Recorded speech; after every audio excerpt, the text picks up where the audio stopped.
வணக்கம் மக்களே. இந்த பதிவு வந்து நம்மளுடைய டிவிகே நண்பர்களுக்கு. அதாவது பார்த்தீங்கன்னா ஒரு 35 நாள் தான் ஆச்சு நம்ம ஆட்சிக்கு வந்து. அதாவது போன மாதம் 4ஆம் தேதி, இன்றைக்கி பார்த்தீங்கன்னா 7ஆம் தேதி.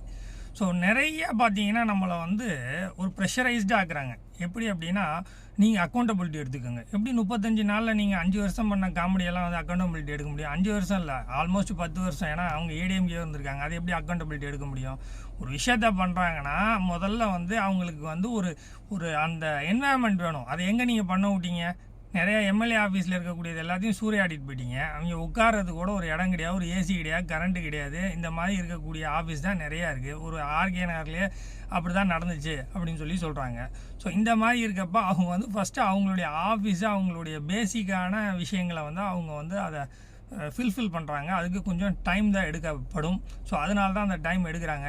ஸோ 35 நாளில் நிறையா விஷயங்களை பண்ணியிருக்காங்க. முதல்ல விஷயம் பார்த்திங்கன்னா மினிஸ்ட்ரி அமைச்சிருக்காங்க. ஸோ வந்து ஒரு ஒரு கவர்மெண்ட் ஃபார்ம் ஆனதுக்கப்புறம் அவங்களுக்கு தேவையான அந்த ஐஏஎஸ் ஆஃபீஸர்ஸ், ஐபிஎஸ் ஆஃபீஸர்ஸ் மற்றும் கவர்மெண்ட்டோட அஃபிஷியல்ஸ் எல்லாம் யாரை வச்சா சரியாக இருக்கணும் அப்படின்ற அந்த டிசிஷன் எடுக்கிறாங்க. ஸோ இந்த மாதிரி விஷயங்கள் வந்து பேசிக்கில் கொஞ்சம் டைம் எடுக்க செய்யும். அதை தான் சரியாக செய்கிறாங்க. ஏன் அப்படின்னா, அவசரப்பட்டு நம்ம டக்குன்னு பண்ணோம் அப்படின்னா அது ஏதாவது ஒரு சிக்கலில் போய் முடியும்.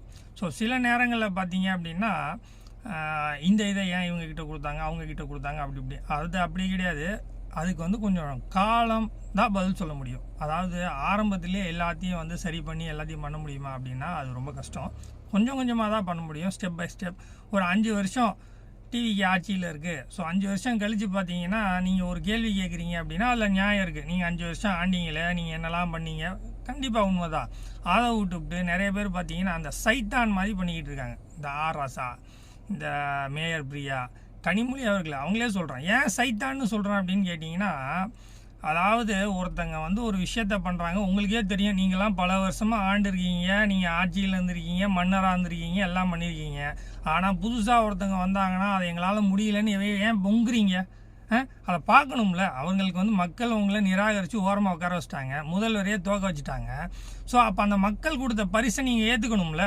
உங்களை வந்து ஜெயிக்க வச்சா மட்டும் நீங்கள் என்ன பண்ணுறீங்க? ஆஹா, நாங்கள் ஜெயிச்சிட்டோம், நாங்கள் இப்படி பண்ணிட்டோன்றீங்களா? இப்போ தோக்க வச்சுருக்காங்களா? அப்போ தோக்க வச்சது நீங்கள் ஏற்றுக்கணும் இல்லையா?